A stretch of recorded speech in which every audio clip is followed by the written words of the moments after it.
Good afternoon, everyone. Welcome to the presentation PIM and AI.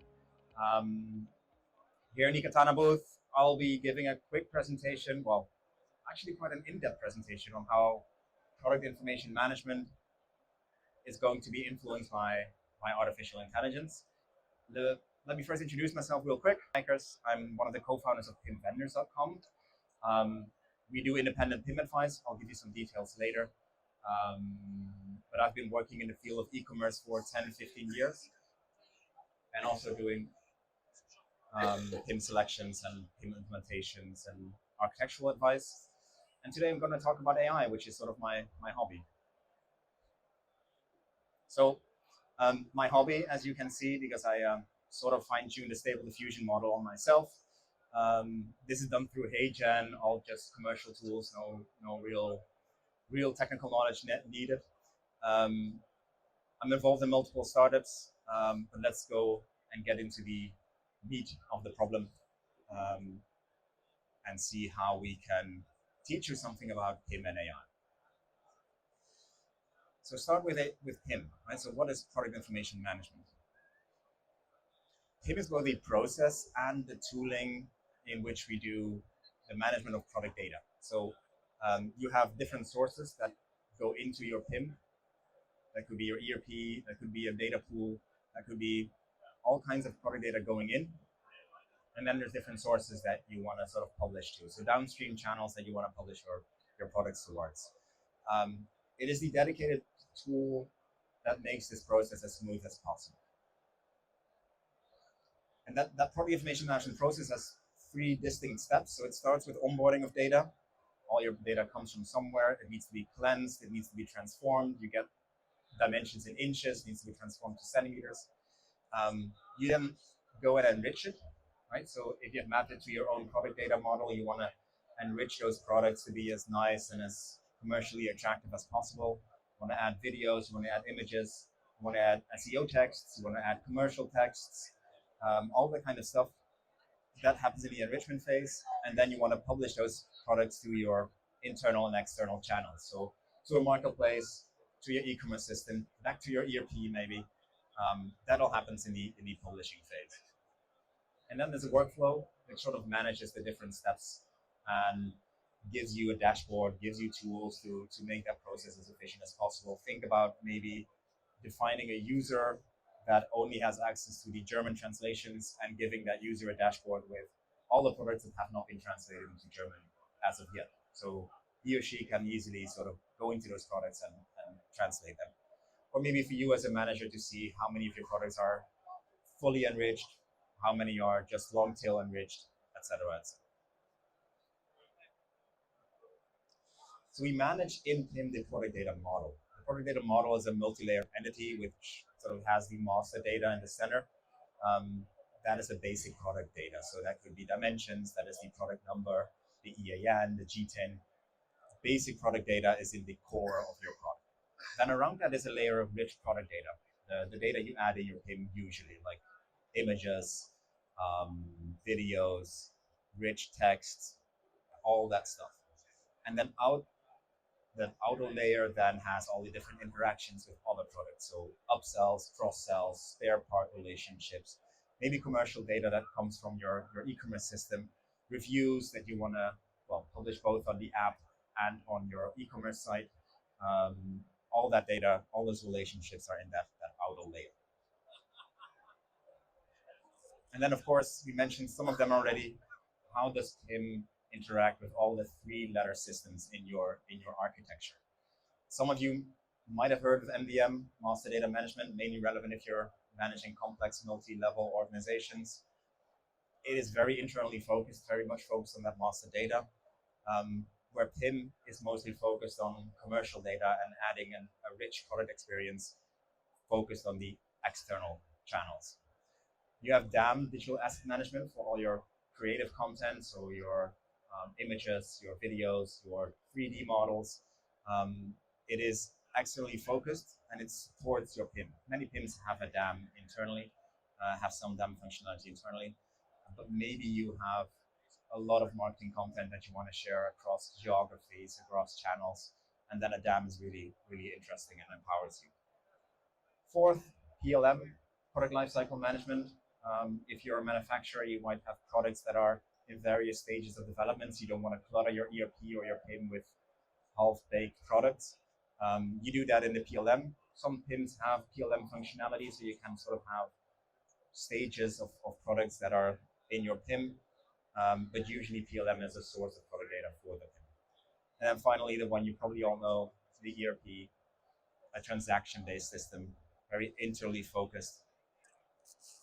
So how does PIM then relate to these different systems, and how do the process of PIM, onboarding, enrichment, and publication, how do they map to the three-letter systems that we just all saw? So you have all the sort of onboarding happening with input through ERP, PLM, all the channels going into your MDM, in which you might do the onboarding and the mapping and the transformation. You might do some enrichment there. Probably most of your enrichment will be in PIM, depends a bit on your setup. And then the PIM is focused on the output. So publishing those to your external channels. Could be internal channels, different departments. Could be external channels like Amazon, Bol.com, a data pool, maybe even to customers directly. And then the DAM as a sort of supportive integrated tool that interfaces with all the different toolings. And then, of course, the workflows and control that happen above that. All right. That was PIM in, I think, 10 minutes, where I usually do an hour presentation. So don't want to bore you to death with product information. Let's go to generative AI, right? Okay, so what is generative AI? It's token prediction and noise reduction, really. Maybe a short history. You could classify Clippy and Microsoft Office as an artificial intelligence, because it sort of supports and does things better than what humans do. But we usually, when we're talking about AI, we talk about machine learning, deep learning, and neural networks, and generative AI, especially since, I think, 12, 18 months where we had ChatGPT taking over the world by storm. So they interrelate. Machine learning is part of this larger pool of artificial intelligence, and it helps you with, it does this thing by training and consuming a lot of data, the machine learning. It does need human intervention to learn, so you have to give input, both on the input side and also training on the output side. And it helps you to classify input after training. So you can give it a lot of training data on dogs, for example, and then afterwards you can give it an image of a dog, and it can correctly classify that image as a dog. Or you can give it faces, and it can classify them with different emotions. Deep learning is a subset. It uses all the basic things used in machine learning, but it adds to that an approach that mimics the structure of the human brain. So it has multiple levels of machine learning. It vastly improves upon the performance of machine learning, but it does so by consuming even more data to train, which it then refines by self-adaptation. So it doesn't need that human intervention anymore. Also means that we do not really know how the model works. I mean, not in a detailed manner. We know it on an abstract level, but not in a detailed level. And it can be structured with several layers. So more layers usually mean more compute power needed, but also better results. And again, it is able to classify input based on training. So you give it a lot of dogs, images of dogs, and it is able to classify those images as dogs, but then better than just a machine learning model. And I think that is sort of where it differentiates from generative AI, which still uses that same basic structure of machine learning and deep learning, but with a different goal. It generates new output. You create a base model, so that could be OpenAI, it could be Llama or Alpaca or all these different names that you probably have maybe seen. You then refine those models, or you can refine those models with focused training. You give it a prompt, and then it spits out either text through token prediction or an image based on diffuse. Okay, so how does token prediction really work, right? So, well, how does it really work? I don't know, but it comes down to this. It basically predicts chunks of characters, right? So it has a lot of input data that it trained on, basically the whole internet, maybe a lot of books, maybe a lot of social posts, and whatever you gave it, and then it starts predicting tokens of characters or bits of words. Um, it is basically going to decide what the sequence is best based on what the language model you have chosen, the context you have provided, and then the given prompt. So here you see this piece of text being sort of distilled into different tokens. So you see this is a token, language is a token, models, but this part is also a token, and then also that is 46 tokens and 222 characters. It interacts through the model, the context, and the prompt. So that also means that there's various combinations that are best at various use cases. Getting that best combination depends on your use case, and combining these different models, and this is actually an older slide, depends on choosing an open or a closed model that you can either train or fine-tune or not.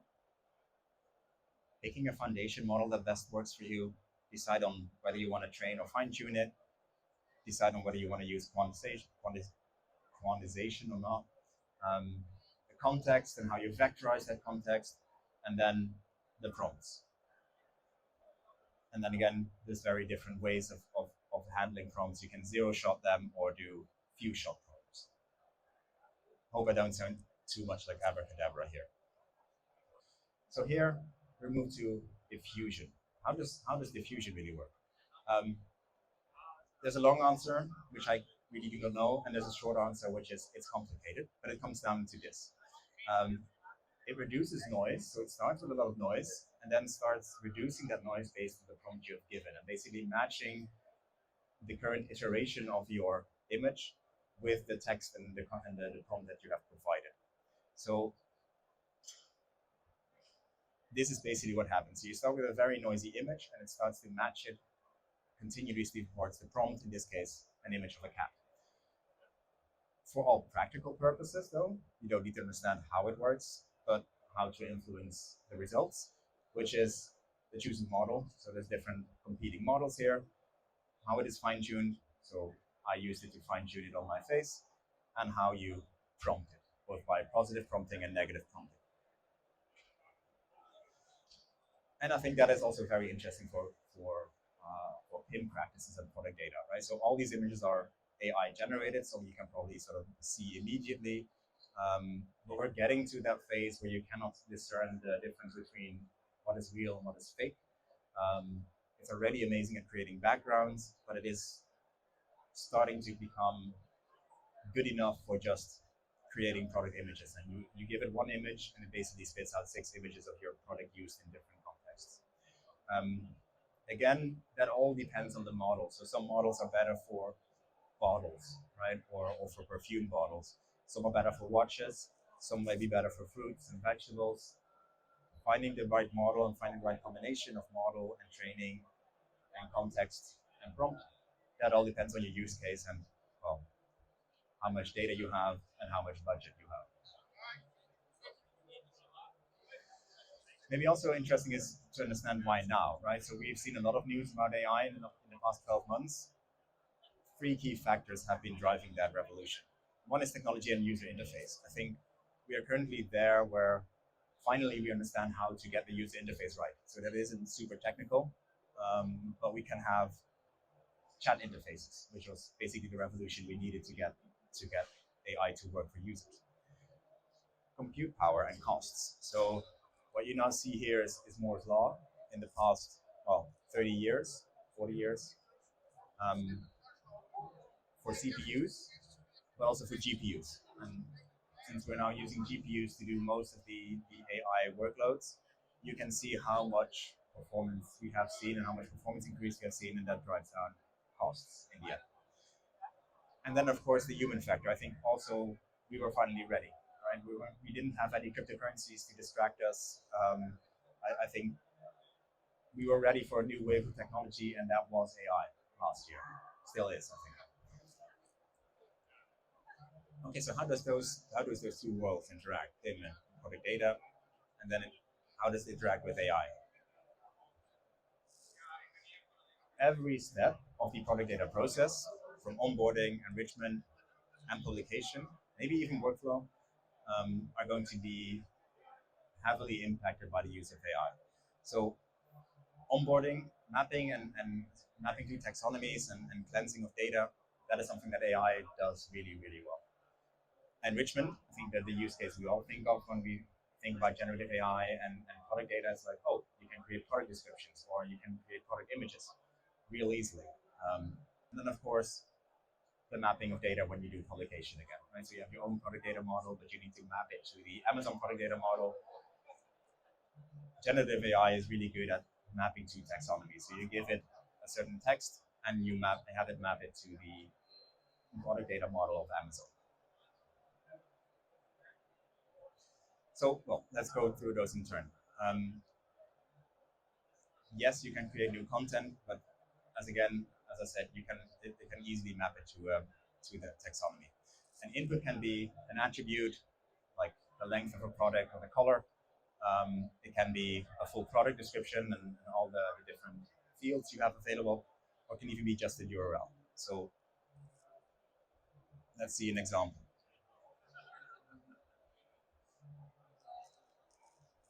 So here it is used to cleanse data, where basically you saw a prompt being used to cleanse the data found in the first column. And it basically said like, hey, remove the whole legal name from all these different things and cleanse the brand name you found in the first column. Sounds easy, but if you have 10,000 records, this really helps. And it does it better because the data is unstructured, right? So you have different kinds of legal entities. You have an emoji being used. There's car by Tesla Motors, which is really bad data. And it's basically able to handle all of that data really well. I mean, the most obvious one, right? Enrichment. So you can create descriptions, you can translate items, you can actually use it to determine attributes. So you have the product description, you have the product image, and then generative AI basically fills the attributes for you.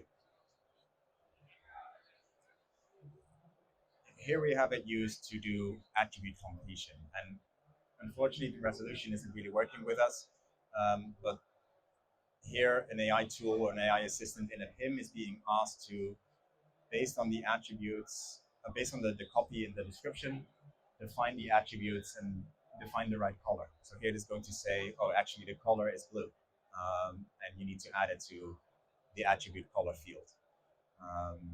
So here, and it says the stof is katoen, so the product is made out of cotton, and it does it based on the description. Here you have it as an interface directly as a sort of chat, but you can also integrate it directly into that field. It creates a commercial description based on a prompt, the usual suspect. And then here again, you have a long description, but also you have maybe a short description. So you ask it to create a short description for you. As discussed, the final stage of the product data journey, publication. Again, taxonomy mapping is the most important benefit. So it can map the taxonomy to your e-commerce solution, product data model, external marketplaces, maybe a marketing feed, or your customer's product data model. So here, I basically asked it to map the product to a category based on whatever data was available. In this case, I had a URL, and I just put in a URL here, and I said like, hey, I have these categories available, map it to one of those. Which one is the best match? And it is indeed a pair of hiking sites. Then maybe one step back. Is AI a solution or a tool? So in the context of product information management, we do not believe that AI is going to replace PIM. You will still need to have that manual intervention, and you still want to have a central hub for all your product data. you want to have dashboards, you want to have all that stuff available. But generative AI will radically change and interface with all those different steps in the product data journey. All right, next steps and further reading, and I'll go through this quick. So what, right? What does this mean? What does the whole evolution mean? I think you see a lot of tools now adding Gen AI stuff to their solutions, right? So be it a PIM, be it your e-com system, be it your ERP, they're all going to add some Gen AI feature just to tick that box. I think that the real benefit is going to be brought by crafting the right prompt chains and having private context, private data available. I've written a whole article on this. You can find it in this link, which is bad to share, but come to me after the meeting and I'll share it with you. That is where the differentiation will lie for you as a tool user. And then again, so what, right? So we've probably all seen sort of the AI additions to our tools that we use every day. We're still in that sort of AI relay, AI bridge phase. So the first phase is where people are using generative AI, OpenAI separately. Like you go to OpenAI, you open the chat, you type in whatever you want to use, and you copy and paste it back to your own tool. We're now slowly seeing people adding Gen AI features, right? So you use an existing feature, existing tool, and now has a button where it says generate description, or generate mapping, or generate whatever. So a nice add-on to the user's workflow. And I think sort of the final stage we haven't seen, and I have no idea how it will look, but you'll have tools mapped around Gen AI from the core. So not sure how, but basically using those features internally and externally natively. Hard to determine, how to forecast. I'm not an expert, but we're far from there. Well, what do we do? In the world of PIM, we offer independent advice, but also we provide a lot of independent content and news. So if you want to start your PIM journey, find us on the site.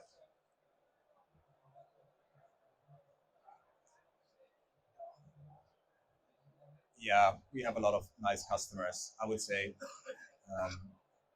if you want to start your PIM journey, start with this, with the cost calculator.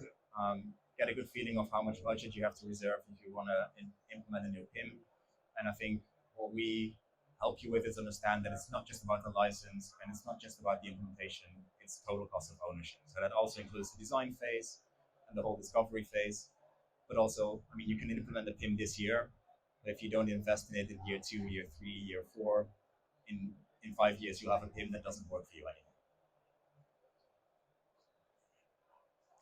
And then, of course, our sort of main tooling, which is a shortlist tool. We help you get a shortlist if you're looking for a new PIM. We will match you to a shortlist of 5 tools that best match you and your requirements and your needs, both now and that supports your ambitions. Yeah, and that's it. Thanks to KatanaPIM. Thank you for hosting me. Let me know if there's any questions. Yes. So what is the biggest common mistake people make with AI for content management? I think, yeah, so one mistake is thinking it'll solve all your problems. The current phase we're in, you still need to have that human intervention. You will still have people that will have to check your data. And I think people overestimate the capabilities of AI still. And I think the second one is believing it'll be this solver of everything, right? So this new tool that solves everything. Basically, every problem will be solved by AI. And if you believe all the marketing content that you read out there, probably you will think that. But in practice, it is still very much a tool. It's not a solution. So you need to have knowledge of your own products, give the right prompts, also to check what is ever generated is coming back on the right. Yes, very much. I haven't seen any tooling implementing this in a hands-off way. So if you have your own catalog and you want to enrich it with content, I did that through prompts, and still didn't came away impressed. So if you want to use it for, let's say, your long tail products, like if you have a large set of you're a dropshipper or a marketplace and you want to have product data for the 100,000 SKUs that you're not selling that often but you want to offer anyway, then Gen AI is a great tooling. Still, you have to check it because it hallucinates and makes mistakes. We talk a lot about where AI can help generate new content, new images, new product descriptions, everything else. But do you also see room for AI checking your current data on misspellings, on suggesting how you can improve your content? I think that is actually a great use case. Yeah, you have some basic product data. It needs some basic product data as well. You just can't give it nothing and expect it to come up with great results. So having some data available where you want to enrich that, or you want to expand on that, that's a great use case. Yeah.